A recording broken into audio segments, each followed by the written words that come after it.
ಕುಮಾರ ಶಿವಯೋಗಿಗಳವರು ಹೇಗಿದ್ದರು ಅನ್ನುವಂಥದ್ದನ್ನು ಕೂಡ ಇದೀಗ ನೀವು ಕೇಳಿದ್ದೀರಿ. ಕುಮಾರ ಶಿವಯೋಗಿಗಳವರು ಅವರನ್ನು ಕುರಿತು ನಾವೊಂದು ವಚನ ಬರೆದಿರುವಾಗ, ನಿನ್ನಂತೆ ಬಸವತತ್ವ ಪ್ರಸಾರಗೈದವರಾರಯ್ಯ, ನಿನ್ನಂತೆ ಬಸವತತ್ವ ಪ್ರಸಾರಗೈದವರಾರಯ್ಯ, ವೇದಾಂತಿಗಳ ವಾಗದ್ವೈತವ ನಿಲ್ಲಿಸಿ ಶರಣವಾಣಿಯ ಪ್ರಸಾರಕ್ಕೆ ಪ್ರೇರಕನಾದೆಯ, ಹಳಕಟ್ಟಿಮೇಣ್ ಚನ್ನಮಲ್ಲಿಕಾರ್ಜುನರಿಗೆ ವಚನ ಸಾಹಿತ್ಯ ಬೆಳೆಸಲು ಪೋಷಕನಾದೆಯ, ಶರಣ ಜೀವನವ ಪರಿಚಯಿಸಲೆಂದು ಗ್ರಂಥ ಭಂಡಾರವ ಸಂಗ್ರಹಿಸಿದೆಯ, ಶಿವಯೋಗ ಕಲಿಸಲೆಂದು ಶಿವಯೋಗ ಮಂದಿರವ ಸ್ಥಾಪಿಸಿದೆಯ, ಗುರುಕುಮಾರನ ಸ್ಮರಿಸಬೇಕೆಯ ಮೃಡಗಿರಿ ಅನ್ನದಾನೀಶ. ಅಂಥ ಪುಣ್ಯಾತ್ಮರ ಒಂದು ಸ್ಮರಣೆ ಗಂಗಾವತಿ ನಗರದಲ್ಲಿ ನಡೀತಾ ಇರೋದು ನಿಜವಾಗಲೂ ಬಹಳ ಸಂತೋಷವನ್ನುಂಟು ಮಾಡಿದೆ. ಈ ಕಾರ್ಯಕ್ರಮದ ಈ ಸಮಿತಿಯ, ಯಾಕಂದರೆ ಕುಮಾರ ಶಿವಯೋಗಿಗಳವರ ಒಂದು ಜಯಂತಿ ಮಹೋತ್ಸವ ನಾಡಿನುದ್ದಗರದಲ್ಲಿ ಅಲ್ಲಲ್ಲೇ ಮಾಡ್ತಾ ಬಂದಿದ್ದು, ಹೋದ ವರ್ಷ ಮುಂಡರಗಿ ನಗರದಲ್ಲಿ ಭಾಳ ಉತ್ತಮವಾಗಿ ಅರ್ಥಪೂರ್ಣವಾಗಿ ಎಲ್ಲ ಶ್ರೀಗಳು ಆಗಮಿಸಿ ಸುಮಾರು 100 ಜನ ಸ್ವಾಮೀಜಿಯವರು ಆಗಮಿಸಿ ಅಲ್ಲಿ ಶಿವಪೂಜೆ ಮಾಡಿ, ಈಗಾಗಲೇ ಹೇಳಿದ್ರಲ್ಲ ಮುಂಜಾನೆ ಅವರ ಪಾದಯಾತ್ರೆ ಮತ್ತು ಮಧ್ಯಾಹ್ನ 2 ಹಳ್ಳಿ ಆ ಕಾರ್ಯಕ್ರಮ ಇವೆಲ್ಲವನ್ನು ಪೂರೈಸಿ ಮತ್ತು ಈ ಜೀವನ ದರ್ಶನವನ್ನು ನಿಮಗೆಲ್ಲ ಮಾಡಿಸುವಂಥ ಕೆಲಸವನ್ನು ಮಾಡಿ ಆ ಕುಮಾರ ಶಿವಯೋಗಿಗಳವರ ಒಂದು ವಿಚಾರ ಸರಣಿಯನ್ನು, ಅವರ ಒಂದು ಜೀವನದ ಏನು ಧ್ಯೇಯ ಧೋರಣೆ ಇತ್ತು ಇವತ್ತು ನಾವು ವಿಚಾರ ಮಾಡಬೇಕಾಗಿರ್ತಕ್ಕಂಥದ್ದು. ಆ ನಿಟ್ಟಿನಲ್ಲಿ ನಿಜವಾಗಲೂ ಕೂಡ ಇವತ್ತೇನಾಗಿದೆ ಅಂದರೆ ಬಸವ ಅಭಿಯಾನ ಅಂತೇಳಿ ಹೊರಟಿದೆ. ಅದು ಬಸವಣ್ಣನವರು ಲಿಂಗಾಯತ ಧರ್ಮ ಪ್ರಾರಂಭ ಮಾಡಿದರು, ಹುಟ್ಟು ಹಾಕಿದರು, ಹಾಗೆ ಹೀಗೆ ಅಂಥೇಳಿ. ಇವತ್ತು ನಾವು ಶಾಸ್ತ್ರ ಗ್ರಂಥಗಳನ್ನು ಆಧಾರಗಳನ್ನು ಪರಿಶೀಲಿಸಿದಾಗ ಬಸವಣ್ಣನವರಾಗಲಿ ಪಂಚಾಚಾರ್ಯರಾಗಲಿ ಈ ವೀರಶೈವ ಧರ್ಮವನ್ನು ಸ್ಥಾಪಿಸಿದವರಲ್ಲ. ಯಾಕಂದರೆ ಆಗಮಗಳಲ್ಲಿ ಸ್ಪಷ್ಟವಾದಂಥ ಉಲ್ಲೇಖ ಬರ್ತಿದೆ. ಆ ರೀತಿಯಲ್ಲಿ ಪಾರ್ವತಿ ಆ ಪರಮಾತ್ಮನಿಗೆ ಕೇಳಿದಾಗ ಪರಮಾತ್ಮ ಅದನ್ನು ಹೇಳ್ತಾನೆ. ಮತ್ತು ರುದ್ರಪುರುಷ ಆ ಪರಶಿವನಿಗೆ ಈ ಧರ್ಮದ ಒಂದು ಸ್ಥಿತಿಗತಿಯನ್ನು ಇದನ್ನು ಕೇಳಿದಾಗ ಅವನು ಕೂಡ ಅಲ್ಲಿ ಸಾಧ್ಯಂತವಾಗಿ ವೀರಶೈವ ಧರ್ಮದ ವಿಚಾರಗಳನ್ನು ತಿಳಿಸಿಕೊಡ್ತಾನೆ. ಹೀಗೆ ವೀರಶೈವ ಧರ್ಮ ಇದು ಪ್ರಾಚೀನವಾಗಿರ್ತಕ್ಕಂಥ ಧರ್ಮ ಅನ್ನುವಂಥದ್ದನ್ನು ನಾವು ಅರ್ಥ ಮಾಡಿಕೊಳ್ಬೇಕು. ಇವತ್ತು ಲಿಂಗಾಯತ, ಲಿಂಗವಂತ ಇತ್ಯಾದಿ ಪದಗಳು ಒಂದು ಪರ್ಯಾಯ ಪದಗಳು. ಇವೇನು ಅಂದರೆ ಪರ್ಯಾಯ ಪದ. ಯಾಕಂದ್ರೆ ಒಂದು ಶಬ್ದಕ್ಕೆ ಇವತ್ತು ನಾವೇನು ಹೇಳ್ತಿದ್ದೀವಿ, ಅಕ್ಕಿ ಅಂತ ಹೇಳ್ತೀವಿ, ಹಿಂದಿಯೊಳಗೆ ತಂಡೂಲ್ ಅಂತಾರೆ. ಹಾಗೆ ಬೇರೆ ಬೇರೆ ಭಾಷೆಯಲ್ಲಿ ಬೇರೆ ಬೇರೆ ಶಬ್ದಗಳಿರುವಂತೆ ಹಾಗೆ ಈ ಲಿಂಗಾಯತ ಅನ್ನುವಂಥದ್ದು ಅದು ಕೂಡ ವೀರಶೈವರ ಒಂದು ಪರ್ಯಾಯವಾಗಿರ್ತಕ್ಕಂಥ ಪದ ಹೊರತು ಬೇರೆ ಏನು ಅಲ್ಲವೇ ಅಲ್ಲ. ಇವತ್ತು ನಾವು ವಿಚಾರ ಮಾಡಿದರೆ ವೀರಶೈವ ಶಬ್ದಕ್ಕಿರುವಂಥ ಒಂದು ಶಕ್ತಿ ಆ ಲಿಂಗಾಯತ ಶಬ್ದಕ್ಕೆ ಇಲ್ಲ. ಯಾಕಂದರೆ ಮೊನ್ನೆ ನಾವು ಒಂದು ಇದರಲ್ಲಿ ಆ ಸಂದರ್ಶನದಲ್ಲಿ ನೋಡ್ತಾ ಇರುವಾಗ ಅವಾಗ ಕೆಲವು ಸ್ವಾಮಿಗಳು ಹೇಳ್ತಿದ್ರು, ಲಿಂಗಾಯತ ಅನ್ನುವಂಥದ್ದು ಅದು ಧರ್ಮ, ಇದು ವೀರಶೈವ ಅನ್ನುವಂಥದ್ದು ಜಾತಿ ಅಂತ. ಜಾತಿ ಅಲ್ಲವೇ ಅಲ್ಲ. ಯಾಕಂದರೆ ಲಿಂಗಾಯತ ಪದದ ವ್ಯುತ್ಪತ್ತಿ ಏನು ಅಂತ ವಿಚಾರ ಮಾಡಿದರೆ ಅದು ಬಹಳ ಮುಖ್ಯವಾಗಿರ್ತಕ್ಕಂಥದ್ದು. ಲಿಂಗವನ್ನು ಆಯತ ಮಾಡಿಕೊಳ್ಳೋದು, ಲಿಂಗ ನೀವ ಕಟ್ಕೊಳ್ಳೋದಲ್ಲ, ಅಂಗಡಿಯಾಗಿರೋ ಲಿಂಗ ತಂದು ಕಟ್ಕೊಳ್ಳೋದಲ್ಲ, ಗುರುಗಳಿಂದ ಬರಮಾಡಿಕೊಳ್ಬೇಕು. ಅದಕ್ಕೆ ಲಿಂಗಾಯತ. ಇಷ್ಟೇ ಅದರ ಶಬ್ದದ ಅರ್ಥ ಹೊರತು ಬೇರೇನೂ ಇಲ್ಲ. ಲಿಂಗವನ್ನು ಆಯತ ಮಾಡ್ಕೋಬೇಕು, ಅದನ್ನು ಸಾಹಿತ್ಯೀಕರಿಸ್ಕೋಬೇಕು, ಸನ್ನಿಹಿತಗೊಳಿಸಬೇಕು ಅಂತಕ್ಕಂಥ ಸಿದ್ಧಾಂತ ಅದರಲ್ಲಿದೆ.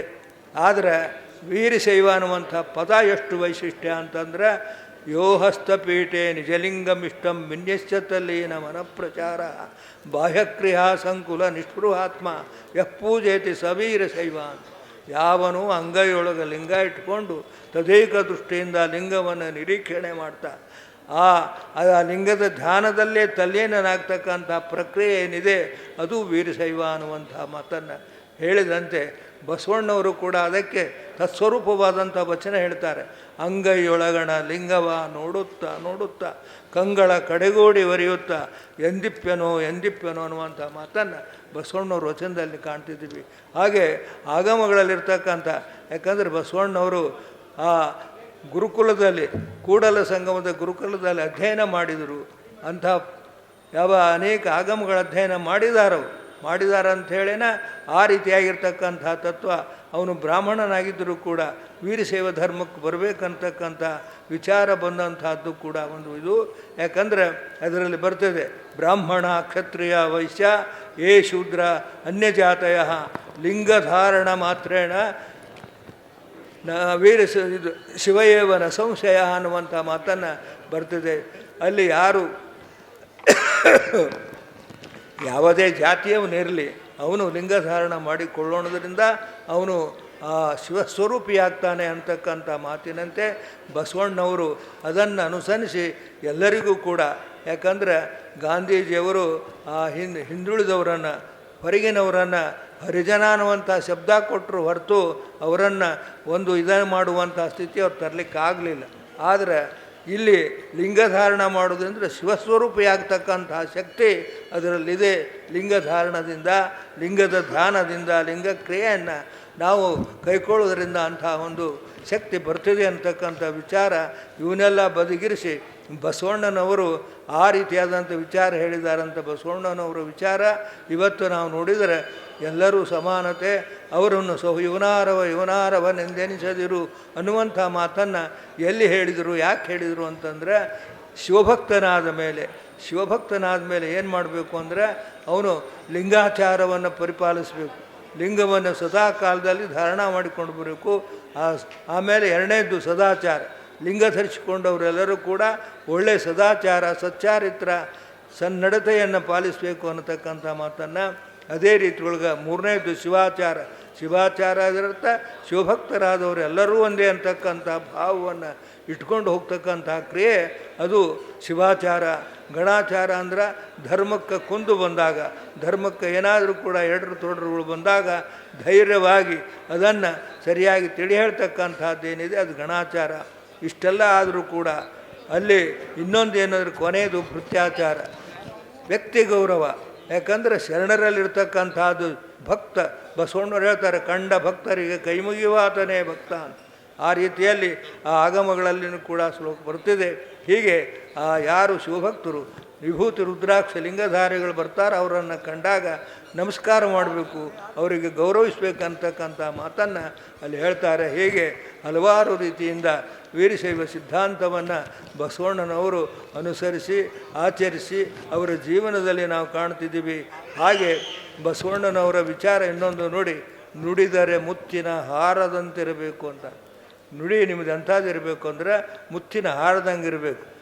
ಆದರೆ ಈ ಬಸವನುಯಾಯಿಗಳು ಬಸವ ಧರ್ಮ ಅಂತ ಹೇಳ್ಕೊಂಡು ಹೊರಟವರು ಕುಮಾರಶಿವಗಳ ಬಗ್ಗೆ ಅಲ್ಲದ ಸಲ್ಲದ ಶಬ್ದಗಳನ್ನು ಉಪಯೋಗ ಮಾಡಿ ಅವರು ಬೈಯೋದು ಯಾವ ರೀತಿಯ ನ್ಯಾಯ ಇದು?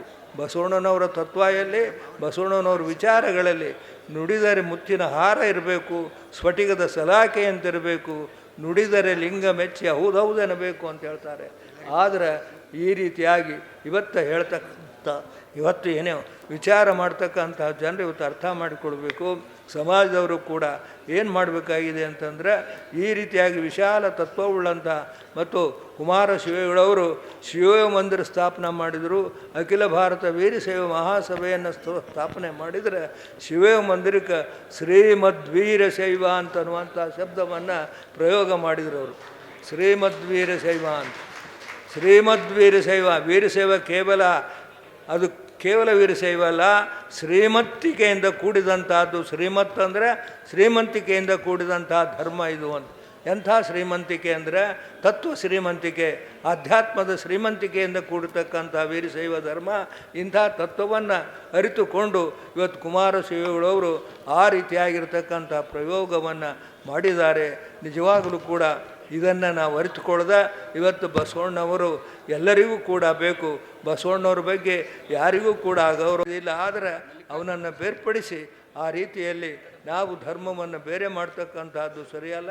ಇವತ್ತಿನ ದಿನಮಾನದಲ್ಲಿ ರಾಜಕೀಯ ವ್ಯವಸ್ಥೆಯಲ್ಲಿ ನಾವೆಲ್ಲರೂ ಕೂಡ ಒಂದು ಅಂತ ಭಾವನೆಯಿಂದ ಯಾರು ಲಿಂಗ ಕಟ್ಕೊಂಡಿದ್ದಾರೆ, ಲಿಂಗಧಾರಿಗಳಾಗಿದ್ದಾರೆ, ಅವರೆಲ್ಲರೂ ನಮ್ಮವರು ಅನ್ನೋತಕ್ಕಂಥ ಭಾವದಿಂದ ನಾವು ಅದಕ್ಕೆ ಜನಗಣತಿ ಮಾಡಿ ಇವತ್ತು ರಾಜಕೀಯ ವ್ಯವಸ್ಥೆ ಏನಾಗಿದೆ ಅಂದರೆ ಬೇರೆ ಬೇರೆ ಮಾಡೋದು ಜಾತಿ, ಒಳಜಾತಿ, ಹೊರಜಾತಿ 108 ಜಾತಿ ಹೇಳೋದೇನು ಜಾತ್ಯತೀತ ರಾಷ್ಟ್ರ, ಜಾತ್ಯತೀತ ನಮ್ಮ ಸಂವಿಧಾನ ಅಂತ ಹೊಗಳ್ತಾರೆ.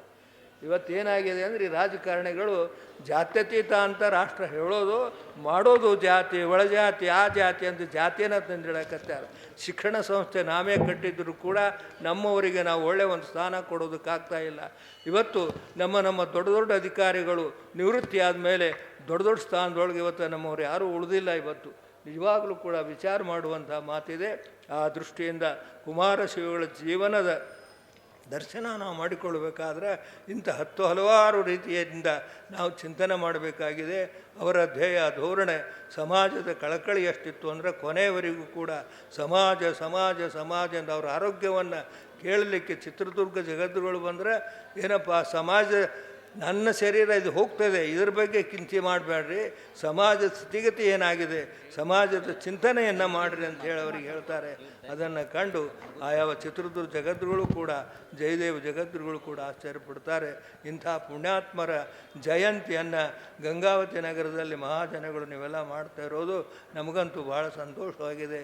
ಯಾಕಂದ್ರೆ ಸುಮಾರು 50-55 ವರ್ಷಗಳಿಂದ ಈ ಗಂಗಾವತಿಯ ಸಂಪರ್ಕ, ಇಲ್ಲಿಯ ಭಕ್ತರ ಭಕ್ತಿ ಭಾವ ಇದನ್ನೆಲ್ಲ ನೋಡ್ತಾ ಬಂದಿದ್ದು ನಿಜವಾಗಲೂ ಕೂಡ ಭಾಳಷ್ಟು ಅದ್ಧೂರಿಯಾಗಿ ಈ ಕಾರ್ಯಕ್ರಮ ನಡೆಯಲಿ. ನಮ್ಮ ಶಿವಕುಮಾರ ದೇವರ ಅಧ್ಯಕ್ಷತೆಯಲ್ಲಿ ಕಾರ್ಯಕ್ರಮ ಮತ್ತು ನಮ್ಮ ಇಲ್ಲೇ ಇರ್ತಕ್ಕಂಥ ಹೆಬ್ಬಾಳ ಪಟ್ಟಾಧ್ಯಕ್ಷರು, ಇವರೆಲ್ಲ ಪೂಜ್ಯರು, ನಮ್ಮ ಶಿವಮಂದಿರ ಉಪಾಧ್ಯಕ್ಷರಾಗಿರ್ತಕ್ಕಂಥ ಹಾವೇರಿ ಶ್ರೀಗಳವರು ಮತ್ತು ಅನೇಕ ಶ್ರೀಗಳೆಲ್ಲ ಆಗಮಿಸಿ ಈ ಕಾರ್ಯಕ್ರಮವನ್ನು ಒಳ್ಳೆ ಚೆನ್ನಾಗಿ ನಡೆಸಿಕೊಡ್ತಾರೆ. ಅವರೆಲ್ಲರಿಗೂ ಕೂಡ ಮತ್ತೊಮ್ಮೆ ಶರಣಂದು ನಿಮಗೂ ಕೂಡ ಸುಮಂಗಲವನ್ನು ಹೇಳಿ ನಮ್ಮೆರಡ ಮಾತನ್ನು ಮುಗಿಸ್ತಾ ಇದ್ದೀವಿ.